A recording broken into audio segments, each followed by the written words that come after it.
విజయవాడలో YCP senior నేత మాజీ మంత్రి అంబటి రాంబాబు మాట్లాడుతున్నారు. లైవ్ ద్వారా చూద్దాం. పద్ధతుల్లో ఇవాళ పులివెందుల ఒంటిమిట్ట ఎలక్షన్లు జరుగుతూ ఉన్నాయి.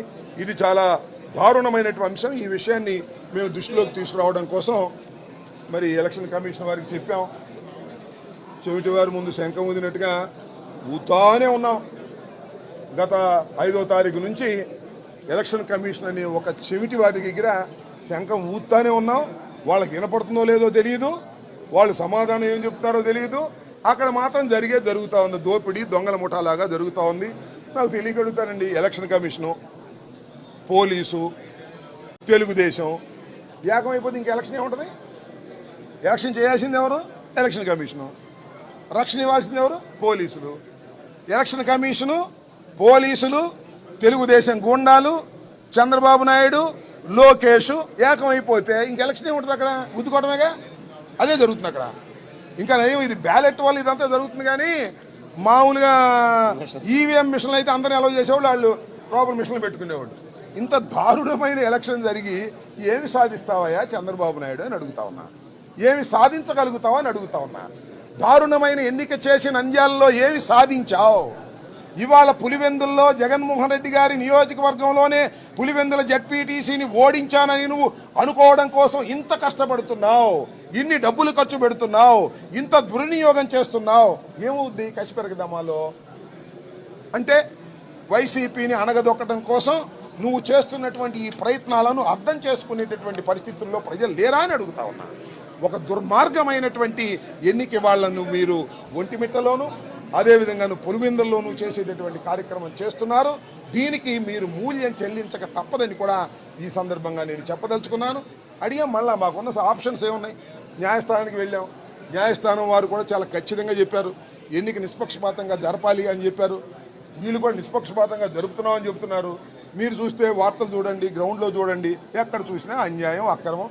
ఎవరు ఓటు రేపు మీరు చూడండి ఎంతమంది మా ఓటు మేము వేసుకోలేదు బాబు, మా ఓటు జమ్మల మడుగోళ్ళు వచ్చేసారు, మా వాళ్ళు పక్కనున్న కాన్స్టిట్యున్సీ నుంచి వచ్చేసారు అని చెప్పేటటువంటి పరిస్థితి వాళ్ళు వస్తుంది. కేవలం 10,601 ఓట్లను మీరు ఈ విధంగా చేసి ఏదో ఒక విధంగా గెలవాలనేటువంటి తాపత్రయంతో మీరు ప్రయత్నం చేయటం అనేది ప్రజాస్వామ్యం కూని అయ్యేటటువంటి పరిస్థితుల్లో ఇవాళ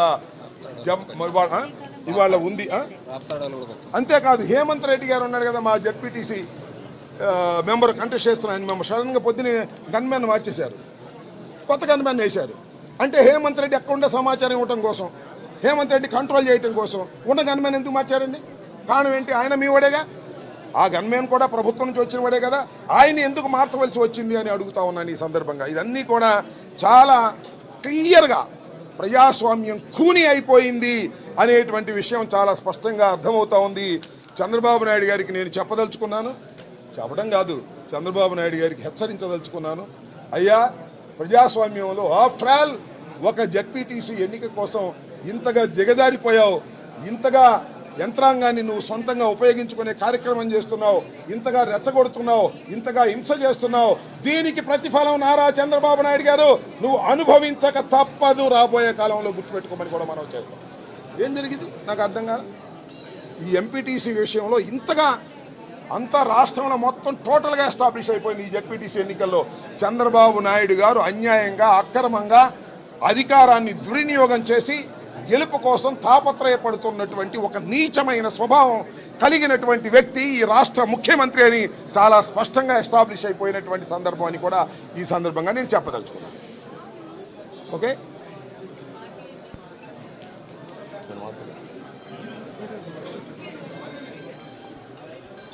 అందరికీ నమస్కారం.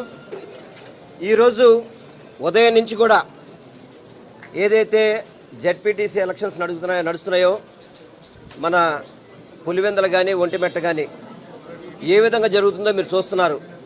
కనీసం ఓటర్ అనే వ్యక్తిని బయటికి రానివ్వకుండా ఓటర్లు కూడా పోలీసు కాళ్ళు పట్టుకొని మా ఓటు మాకు వేసుకునే అవకాశం కల్పించండి అనే పరిస్థితికి ఈ ఆంధ్ర రాష్ట్ర ప్రభుత్వం కల్పించింది అని చెప్పి మీ అందరికీ ఒకటి తెలియపరుచుకుంటున్నాను. ఇంత దారుణంగా, ఇంత నికృష్టంగా, ఇంత రౌడీజంగా, ఇంత దుర్మార్గంగా నాకు తెలిసి ఈ ఆంధ్ర రాష్ట్రంలో ఎప్పుడు కూడా ఎన్నికలు జరిగిన పరిస్థితి లేదు.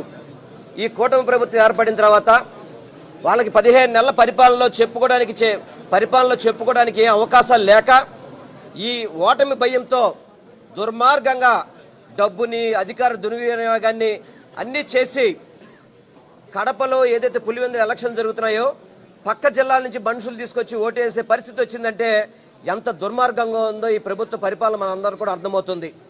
కనీసం క్యాండిడేట్ కూడా బయటికి వెళ్ళలేని పరిస్థితి, ఏదైతే మా వైసీపీ క్యాండిడేట్ ఉన్నాడో బయటికి వెళ్ళలేని పరిస్థితి, స్థానికంగా ఉన్న ఎంపీని హౌస్ అరెస్ట్ చేయడం, వైఎస్ఆర్సీపీ నాయకులు అంటే చాలు ప్రతి ఒక్కరిని కూడా హౌస్ అరెస్ట్ చేయడం, పోలీసులు గన్నులతో బెదిరించడం, మహిళలు కూడా సాక్షాత్తు మాకు ఓటు హక్కు కల్పించండి అని చెప్పిన పోలీసుల్ని మొరపెట్టుకున్న పరిస్థితి ఈరోజు పులివెందులో కనిపిస్తుందంటే ఎంత దుర్మార్గ పరిపాలన మనందరం కూడా అర్థం చేసుకోవాల్సిన అవసరం ఉంది.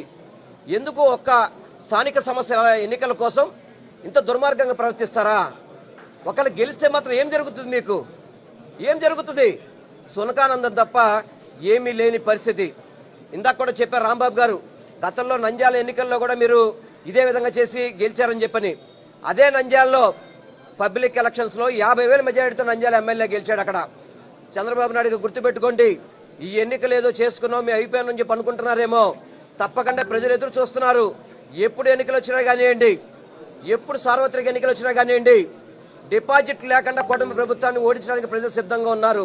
కనీసం ఒక సంక్షేమ పథకం అమలు లేదు, ఒక అభివృద్ధి లేదు, ఒక సుపరిపాలన లేదు, ఎటువంటి మంచి పరిపాలన లేకుండా దుర్మార్గంగా పరిపాలిస్తూ దోచుకోవడానికి, అదేవిధంగా ప్రజలు